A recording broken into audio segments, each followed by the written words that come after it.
ओम शांति। अभी हमने राजयोग के क्या क्या बेनिफिट्स हैं वो हमने इससे पहले के सेशन में सुना। राजयोग से क्या क्या प्राप्ति होती है। वैसे तो लाइफ में सारी प्राप्ति ही राजयोग के द्वारा मेडिटेशन के थ्रू होती हैं, लेकिन शॉर्ट में हम अष्ट शक्तियों के रूप में आज का चैप्टर बना हुआ है, आज का जो सेशन है अष्ट शक्तियों के ऊपर है। राजयोग के द्वारा हमें अष्ट शक्तियां प्राप्त होती हैं। वो अष्ट शक्तियां कौन कौन सी हैं आज के सेशन में हम जानेंगे। चाहे हम किसी भी फील्ड में हैं, किसी भी क्षेत्र में हैं, मैरिड हैं, अनमैरिड हैं, अपना बिजनेस है, जॉब करते हैं, स्टूडेंट हैं, कोई भी फील्ड से हम जुड़े हुए हैं, हर जगह हमें अष्ट शक्तियों की जरूरत होती है। इन अष्ट शक्तियों की कमी के कारण ही हमें लाइफ में स्ट्रगल महसूस होता है, हमें जीवन संघर्ष फील होता है, हमें लगता है हर जगह मेहनत ही मेहनत है।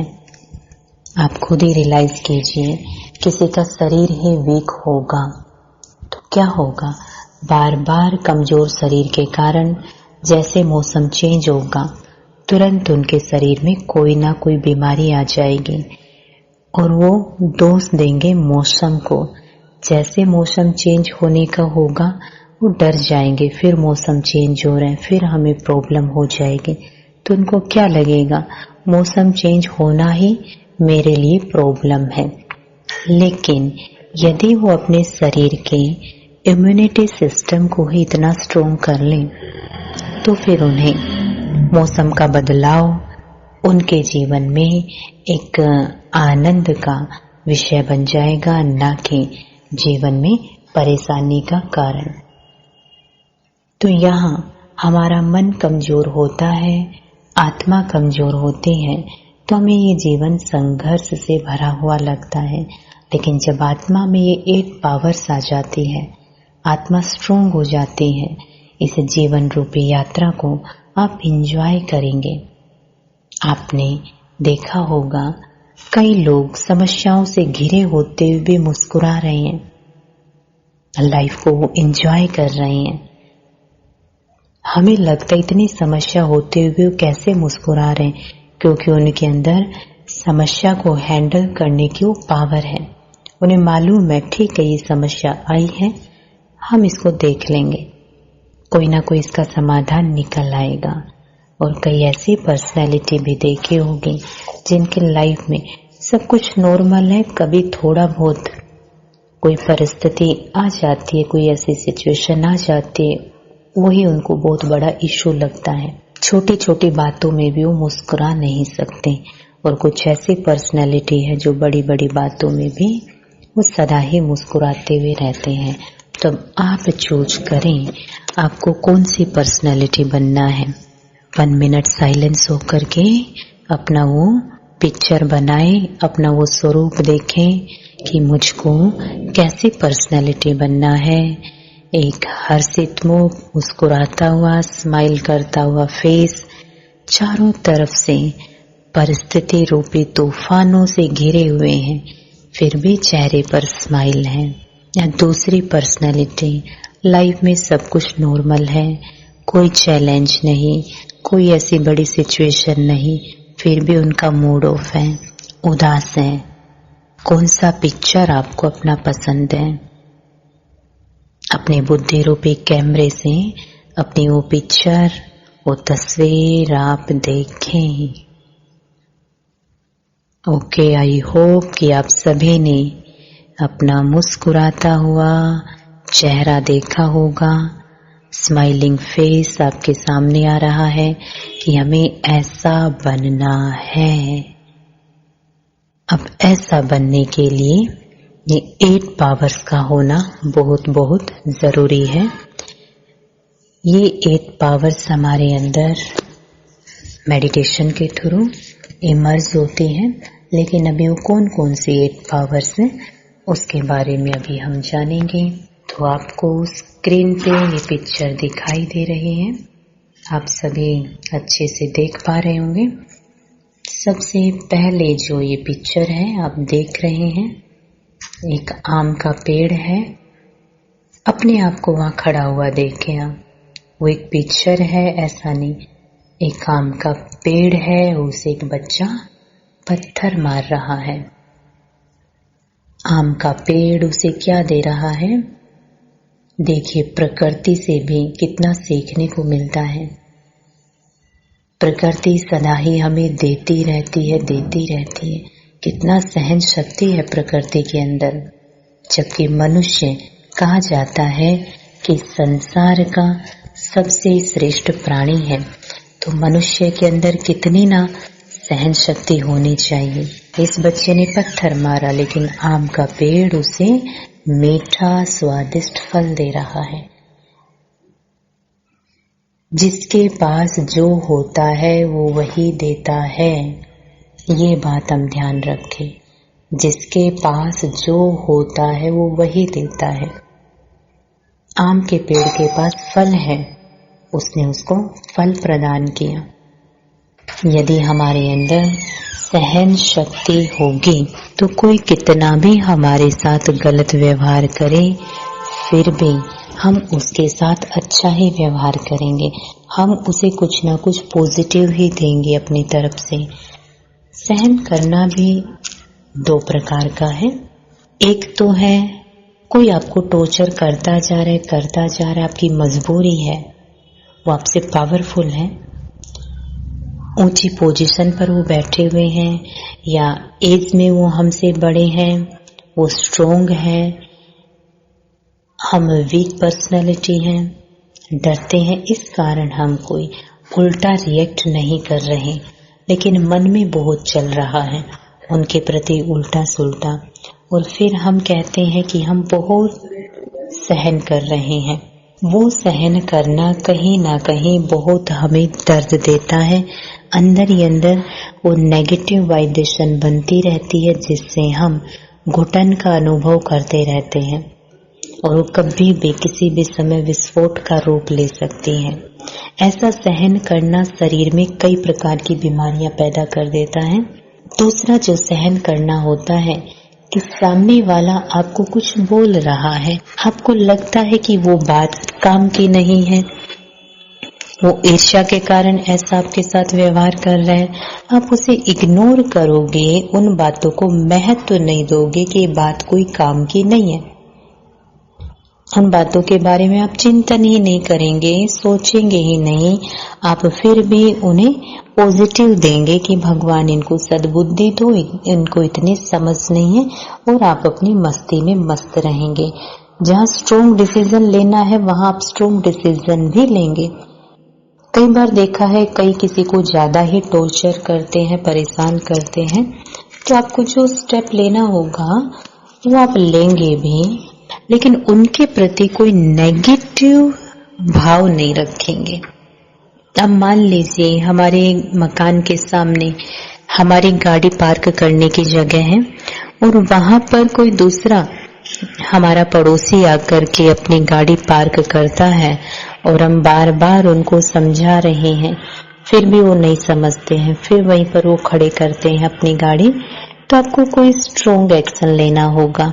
आप उनको बोल सकते हैं कि यदि आप नहीं मानेंगे तो हमें पुलिस में कंप्लेन करनी पड़ेगी। आप सही एक्शन ले रहे हैं, लेकिन उनके प्रति कोई नेगेटिव नहीं सोच रहे कि इनका ये हो जाए, वो हो जाए, ये कभी सुखी ना रहे लाइफ में, नहीं। कई बार कुछ ऐसे लोग होते हैं जो सीधा नहीं सुनते हैं, नहीं मानते हैं, तो फिर इस प्रकार के स्टेप हमें उठाने पड़ते हैं। तो आपको क्लियर हुआ होगा सहन करने का मतलब क्या है। सहन करते हुए हम अंदर से स्टेबल रहेंगे और सही एक्शन लेंगे, नियम मर्यादा युक्त प्रमाण आप एक्शन लेंगे। यदि आप डिस्टर्ब हो रहे हैं, अंदर से परेशान हो रहे हैं, और आप कुछ बोल नहीं रहे, आप कुछ उनके सामने रिएक्ट नहीं कर रहे, और फिर आप कह रहे हो मैं बहुत सहन कर रही हूँ, मैंने 20 साल इनको सहन किया, मैंने 25 साल सहन किया, कभी ना कभी वो बाहर निकलेगा, लेकिन तब तक हम अपने आप को दर्द देते रहेंगे। ये सहन करने का सही तरीका नहीं है। यदि आपको ये समझ में आया सहन शक्ति, तो आप चैट बॉक्स में यस लिखें। यदि नहीं समझ में आया तो फिर बाद में आप क्वेश्चन भी कर सकते हैं। दूसरी जो पावर हम देख पा रहे हैं, समाने की शक्ति। आप देख रहे हैं, आप सभी को स्क्रीन पे दिखाई दे रहा है कि समुद्र सभी नदियों के जल को अपने अंदर समा लेता है। मतलब समुद्र के जैसा विशाल हृदय होना चाहिए हमारे पास। सबकी बातों को सुने और संभाले। कितनी ही प्रॉब्लम हमारी लाइफ में समाने की शक्ति की पावर ना होने के कारण क्रिएट हो जाती है। मान लीजिए कोई आप पर फेथ करके अपनी सीक्रेट बातें आपको बताते हैं कि आप हमारे बेस्ट फ्रेंड हैं, हम अपनी लाइफ का ये सीक्रेट आपको बता रहे हैं, हम वो दुखी हैं, परेशान हैं कोई भी कारण से, और वो अपनी वो समस्या आपको बताते हैं और आप पर विश्वास रखते हैं कि आप किसी को ना बताओगे। लेकिन जब वो अपनी सीक्रेट बात को डाइजेस्ट नहीं कर पाए तो सामने वाला भी नहीं कर पाता। उन्होंने आपको अपना बेस्ट फ्रेंड समझ करके अपनी सीक्रेट बात बताई। अब हमारा भी कोई बेस्ट फ्रेंड होता है, हमें भी मन के अंदर हलचल होने लगती है। उनका सीक्रेट सुन के हमें भी लगता है कोई हमें मिले जिनको हम सुनाए, अंदर से निकाले और हम थर्ड पर्सन को ये बात पहुंचा देते हैं। वो भी डाइजेस्ट नहीं कर पाते हैं, उनके अंदर भी हलचल होने लगती है। अच्छा ऐसा है, वो किसी अपने बेस्ट फ्रेंड को देखते हैं और ऐसे करते करते बात आगे तक पहुंचती जाती है और हम कहते भी जाते हैं कि आप हमारी बेस्ट फ्रेंड हो, ये बात हम सिर्फ आपको ही बता रहे हैं और आप किसी को मत बताना, उन्होंने मुझे ही बताई और उन्होंने मना किया किसी को नहीं बताना। और वो भी ऐसे ही बोलते हुए इस बात को आगे पास ऑन करते जाते हैं और घूम फिर करके वापस वो बात वहीं पर लौटती है जिसकी बात थी। अब उसे मालूम चलेगा कि इतना मैंने उन पर विश्वास किया और उन्होंने मेरी सीक्रेट बात को फैला दिया, तो क्या होगा? क्या होगा फिर? संबंध टूटेंगे। तो संबंधों को बनाए रखने के लिए सहन शक्ति की भी जरूरत है और समाने की शक्ति की भी जरूरत है। अब इसे हम एक एग्जाम्पल से समझते हैं। मान लीजिए सास बहू का रिश्ता है या हस्बैंड वाइफ का रिश्ता है। सास अपनी बहू को टॉर्चर करती है, बहू कुछ बोलती नहीं है, सहन करती रहती है, कुछ रिएक्ट नहीं करती। लेकिन वो अपने फ्रेंड को या पड़ोसन को जाकर के सुना देती है कि उनके साथ क्या हो रहा है। वो उस बात को समा नहीं सकती। फिर क्या होगा? घूम फिर करके वो पड़ोसन भी कहीं ना कहीं जाकर के उनको बोल देगी, आप इतना टॉर्चर क्यों करते हो, उनको इतना परेशान क्यों करते हो। बहू ने सहन किया लेकिन समा नहीं सकी बातों को, उसके कारण फिर संबंध और भी ज्यादा बिगड़ जाते हैं। तो संबंधों को बनाने के लिए समाने की शक्ति भी जरूरी है। आप सब अपनी लाइफ से रिलेट करते जाएंगे तो अच्छे से आप समझ पाएंगे। ओके, नेक्स्ट पावर है, आप देख रहे हैं कौन सी है नेक्स्ट पावर। स्क्रीन पे आपको दिखाई दे रही है परखने की शक्ति। जैसे एक जोहरी होता है, ज्वेलर होता है, उसके पास कसौटी होती है जिस पर कसकर वो देखता है सोना असली है या नकली। हर कोई नहीं परख सकता तो कोई भी ज्वेलर को धोखा नहीं दे सकता। हमें किसको परखना है लाइफ में, किसको परखना होता है? सारा दिन हम किसके संपर्क में आते हैं?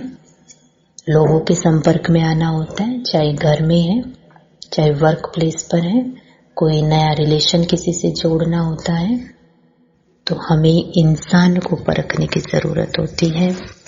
परखने की शक्ति ना होने के कारण बहुत बड़ा धोखा खा जाते हैं।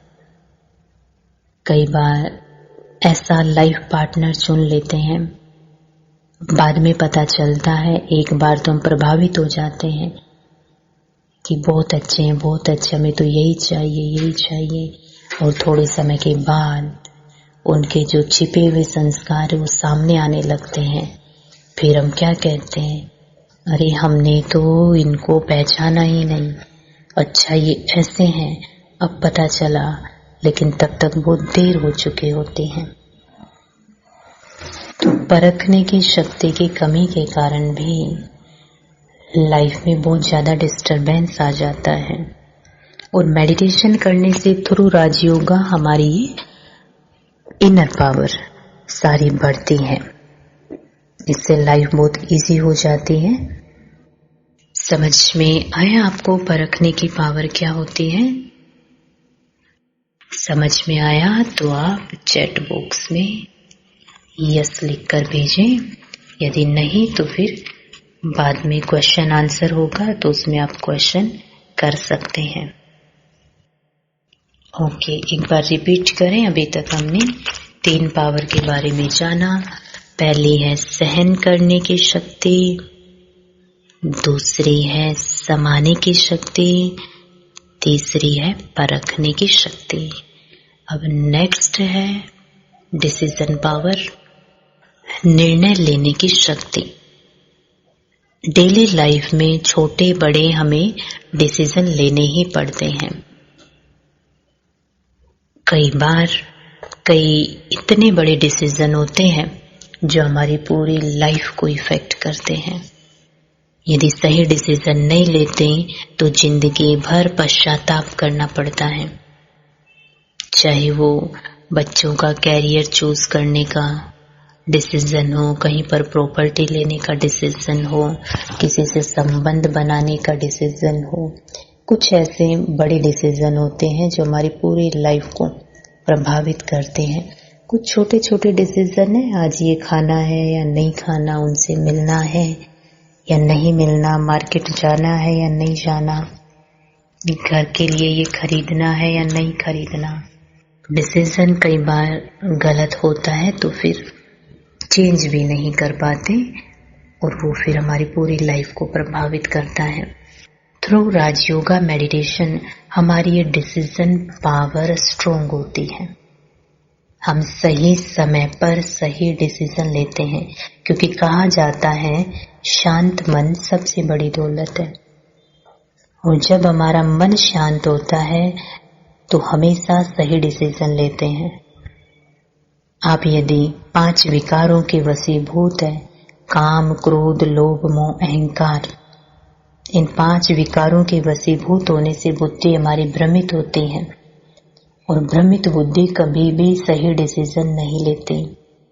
थ्रू राजयोगा मेडिटेशन हमारे मन और बुद्धि शांत होते हैं, एकाग्र होते हैं और शांत मन ही परमात्मा के टचिंग को कैच कर पाता है। वो परमात्मा पिता हर वक्त हमें टच करता है, गाइड करता है, आप कहाँ सही हो कहाँ गलत हो। आपने कई बार इस बात का अनुभव किया होगा, जैसे कभी गैस पर आपने दूध रख दिया गर्म होने के लिए और तभी किसी का फोन आ गया, आप बिजी हो गए उनसे बात करने में, आपको ध्यान ही नहीं गैस पर दूध रखा है। और जैसे ही फोन बंद होता है आप आराम से बैठते हो, रिलैक्स होके, एक थॉट आता है गैस पे दूध रखा है। अचानक वो थॉट कहाँ से अपने आप आ गया? कहते हैं ना कई बार, अरे अचानक मुझे याद आया, अचानक मुझे ध्यान आया। अब कुछ और कर रही हो लेकिन अचानक वो थॉट कहाँ से आया? जब हमारा मन शांत होता है, वो परमात्मा निरंतर कंटिन्यूअस हमें डायरेक्शन दे रहा है, ये करना है, ये करना है, आपको ये करना है। लेकिन कई बार हम इतने इंगेज हो जाते हैं कि उनकी टचिंग को कैच नहीं कर पाते। हमारा मन और बुद्धि किसी के साथ बात करने में, सोचने में, किसी के बारे में इतना इंटेंगल हो जाते हैं कि परमात्मा की जो टचिंग होती है वो हम कैच नहीं कर पाते हैं और फिर सही डिसीजन नहीं ले सकते। लेकिन थ्रू राजयोग का मेडिटेशन हमारा मन बिल्कुल शांत हो जाता है और फिर आप सही डिसीजन ले। तो इसलिए कोई भी डिसीजन लेने से पहले हमारे बड़े बुजुर्ग क्या कहते थे? शांत होकर के सोचो, शांत होकर के सोचो। तो अशांत मन कभी भी सही डिसीजन नहीं ले सकता। पांचवी पावर आप देख रहे हो, दुखों का सामना करने की शक्ति, पावर टू फेस। सभी की लाइफ में कोई ना कोई दुख है, छोटा या बड़ा। लेकिन कई बार दुखों का सामना करने की शक्ति ना होने के कारण हम अंदर से टूट जाते हैं, हलचल में आ जाते हैं। लेकिन मेडिटेशन से दुखों का सामना करने की पावर बढ़ती है, तो हम बड़ी से बड़ी परिस्थिति में भी स्टेबल रह सकते हैं। अब सबसे बड़ा दुख किसी के भी लाइफ में कौन सा हो सकता है? सबसे बड़ा दुख शरीर में कोई बीमारी आ गई, कुछ लॉस हो गया, किसी से ब्रेकअप हो गया, या और भी कहीं सक्सेस नहीं मिली, बार बार असफल हो रहे हैं, ये भी दुख है। लेकिन सबसे बड़ा दुख, कोई भी हमारा क्लोज रिलेटिव हमेशा के लिए हमें छोड़कर चला गया, ये सबसे बड़ा दुख है। उस रूप में कभी भी वो वापस लौटकर आने वाले नहीं हैं और ये मृत्यु संसार का कटु सत्य है। इसे ना आज तक कोई रोक पाया, ना रोक सकता है। तो लाइफ की बहुत सारी ऐसी बातें हैं जो हम चेंज नहीं कर सकते, सिर्फ उन्हें एक्सेप्ट कर सकते हैं। ऐसे समय में हमें एक्सेप्ट करना पड़ेगा, हाँ अब वो वापस लौट कर नहीं आने वाले। लेकिन ये एक्सेप्ट करने की पावर भी मेडिटेशन से हमारे अंदर आती है। आपने देखा होगा ऐसे समय में किसी को समझाओ कि वो चले गए, अब लौट कर आने वाले नहीं है, आप ये स्वीकार करके आगे बढ़ो, वो स्वीकार नहीं कर पाते। वो कहते हैं ये कहना आसान है, लेकिन जब आपकी लाइफ में सिचुएशन आएगी तब आपको पता चलेगा। लेकिन हमारे पास काफी भाई बहनें आते हैं तो हमने उनको प्रैक्टिकली देखा है कि उनके लाइफ में इतनी बड़ी सिचुएशन आई और वो बिल्कुल नॉर्मल। उनके आसपास वालों को तो बाद में पता चला, अच्छा इनके कोई क्लोज रिलेटिव चले गए, लेकिन हम तो इनके रोज संपर्क में आते थे, रोज ही आश्रम पर आते थे, हम मिलते थे, इनके चेहरे से कभी पता ही नहीं चला। एक्सेप्टेंस करने की शक्ति मेडिटेशन से हमारे अंदर आती है। अच्छा जो घटित होना था हो गया, अब नेक्स्ट क्या? अब किसी के जाने से जिंदगी तो हम खत्म नहीं कर लेंगे। अब हमारी जितनी जिंदगी, जितनी यात्रा बची हुई है और जो हमारे पास बचा हुआ है, उसके साथ लाइफ को कैसे एंजॉय करना है वो हम राजयोग मेडिटेशन के माध्यम से सीखते हैं। सब कुछ होते हुए भी कई दुखी रह सकते हैं, किसी के पास कुछ ना होते हुए भी वो बहुत खुश रह सकते हैं। ये कला राजयोग मेडिटेशन से हमारे अंदर आती है। नेक्स्ट पावर जो आप देख रहे हैं, सहयोग करने की शक्ति। मेडिटेशन से हमारे विचारों का शुद्धिकरण होता है, सबके प्रति समभाव उत्पन्न होता है। ये आप देख रहे हो कि सबके उंगली का सहयोग, थोड़ा थोड़ा सहयोग मिले तो कलयुगी रूपी पहाड़ को उठाया जा सकता है। आज संसार में कोई किसी को सहयोग देने से पहले सोचता है कि इससे मेरा क्या रिलेशन है, क्यों सहयोग करूं, या हम इनको सहयोग कर रहे हैं, रिटर्न में इनसे हमें क्या मिलने वाला है। यदि नहीं कुछ मिलने वाला तो कोई ना कोई बहाना कर देते हैं कि हम आपको मदद नहीं कर सकते। लेकिन मेडिटेशन करने वाला व्यक्ति, सबके प्रति उनकी शुभ भावना रहती है, वो हर किसी को सहयोग देता है, लेकिन नियम और मर्यादा के अनुसार। नियम मर्यादा को तोड़ करके किसी को खुश करना, परमात्मा कहते हैं ये भी पाप कर्म है। अब कोई भिखारी भीख मांगने के लिए रोज आता है और वो उन पैसों से जाकर ड्रिंक करता है, उल्टे सुल्टे काम करता है। यदि पैसे ना दो तो वो रोता है और हम उन्हें पैसे देते हैं, पैसे पाकर वो खुश हो जाता है। हम समझते हैं हमने किसी को खुशी दी, लेकिन वो थोड़े समय की उसकी खुशी और भी ज्यादा उसको दलदल में धकेल रही है। तो हमने नियम मर्यादाओं को तोड़कर किसी को खुशी देने का प्रयास किया, तो इससे हमें खुशी नहीं मिलेगी।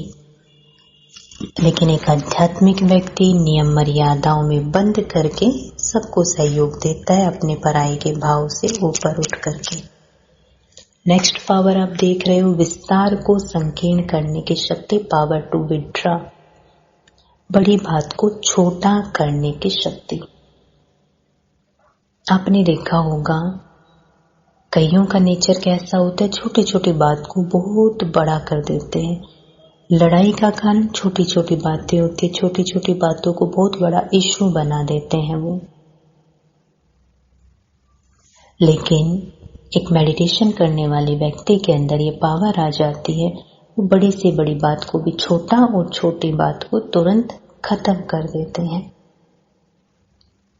आपने कईयों को देखा होगा, किसी से आप कुछ भी पूछो, एक बार एक भाई से किसी ने पूछा कि सोहन लाल का घर कहाँ है। उन्होंने कहा सीधे जाना, सीधे जाकर फिर एक पॉइंट आएगा, राइट मुड़ जाना, वहां कुछ दूरी चलने के बाद 200 मीटर चलने के बाद लेफ्ट मुड़ जाना, फिर आप 100 मीटर सीधे जाना, फिर वहां पीपल का पेड़ आएगा, पीपल के पेड़ के सामने एक बहुत बड़ा मकान है, उसका लोहे का गेट है, बेल बजाना, कोई दरवाजा खोलेगा, फिर अंदर जाना, अंदर बरामदे में गोदरेज की अलमारी रखी है, उस अलमारी के अंदर लाल कपड़े में लिपटी हुई गीता रखी है। गीता को उठा के मेरे पास लाना, फिर मैं हाथ रख के कहूंगा, गीता की कसम मुझे उनके घर का नहीं मालूम। अब देखिए, बात एक शब्द के कहने की थी, मुझे नहीं पता, और उन्होंने उस बात को कितना बड़ा कर दिया, कितना बड़ा कर दिया। कईयों का काम होता है छोटी बात को बड़ा करना, लेकिन एक आध्यात्मिक व्यक्ति अपनी बात को कम से कम शब्दों में सामने वाले के सामने रखता है, और कोई बड़ी बात है उसे छोटा कर देता है। जो होना था हो गया, अब नेक्स्ट क्या करना है। वो गड़े मुर्दे नहीं उखाड़ेंगे। आपने देखा होगा ना, कई बार कई 10 साल पुरानी बातें, 6 महीने पुरानी बातें लेकर के बैठे रहते हैं, उनको डिलीट नहीं कर पाते। लेकिन मेडिटेशन करने से वो पावर हमारे अंदर आ जाती है। आप सबको समझ में आ रहा होगा। लास्ट पावर है समेटने की शक्ति। समझ में आ रहा है? डिफिकल्ट तो नहीं लग रहा किसी को? ओके। समेटने की पावर। हमें क्या समेटना है? हम देखते हैं हमारा मन और बुद्धि बहुत बिखरा हुआ है, ये करना वो करना, ये मेरा वो मेरा। लेकिन एक आध्यात्मिक व्यक्ति जैसे सदा वो मृत्यु को याद रखता है, मृत्यु अटल है, एक दिन इस संसार से हमें जाना है। सब कुछ करते हुए भी वो अंदर से सिमटा हुआ रहता है, मेरा कुछ भी नहीं है। सब कुछ एंजॉय भी कर रहे हैं, संसार के बीच में रहते हुए भी, जैसे समुद्र के अंदर नाव रहते हुए भी जल से न्यारी ऊपर रहती हैं, ऐसे संसार में रहते हुए भी वो अपने आप को समेट करके रखते हैं, सिमटे हुए रहते हैं। कुछ भी हमारा नहीं है, सब कुछ उस परमात्मा का। उसने संसार में हमें भेजा कि एंजॉय करो, इन सबको यूज करो, लेकिन एक दिन छोड़कर मेरे पास आना है। तो आध्यात्मिक व्यक्ति सच्चाई को सदा याद रखता है, इसलिए वो अपने आप को समेट कर रखता है। कुछ मिला तो भी खुश, कुछ नहीं मिला तो भी वो खुश। इसके ऊपर हमें कहानी याद आती है। एक बार एक किसान महात्मा जी के पास अपनी एक गाय लेकर आते हैं। वो कहते हैं, महात्मा जी मेरे पास तो 7-8 गायें हैं और वो सभी बहुत अच्छा दूध देती, एक गाय आप रख लीजिए। अपने शिष्यों को दूध पिलाए। महात्मा जी बहुत खुश हुए, अपने शिष्यों को भी कहा तो रोज दूध मिलेगा पीने के लिए। सभी ने अच्छे से कुछ दिन दूध पिया। थोड़े दिन बाद फिर वो किसान आता है, कहते गुरुजी मेरे वो सभी गाय बीमार हो गई, हमारे पास दूध नहीं है, तो मैं अपनी इस गाय को लेने के लिए आया हूँ। गुरुजी ने कहा भले ले जाओ। अब सभी शिष्य परेशान और वो गुरुजी के पास आते हैं। गुरुजी देखो कैसा है ये किसान, पहले दान में दी गाय, अब दान में दी हुई चीज कोई वापस लेता है क्या? अब सोचो आप यदि वहां होते तो आपका क्या आंसर होता? एक सेकंड के लिए सोचें, आप क्या आंसर देते? और गुरुजी ने क्या आंसर दिया होगा? क्या आंसर दिया होगा? गुरुजी ने कहा अच्छा है गोबर उठाने से पीछा छूटा। मिला कुछ तो भी अच्छा, चला गया तो भी उसमें पॉजिटिव देख रहे हैं, कहीं पर अपने आप को अटका के नहीं रखते। ये है समेटना। ओम शांति।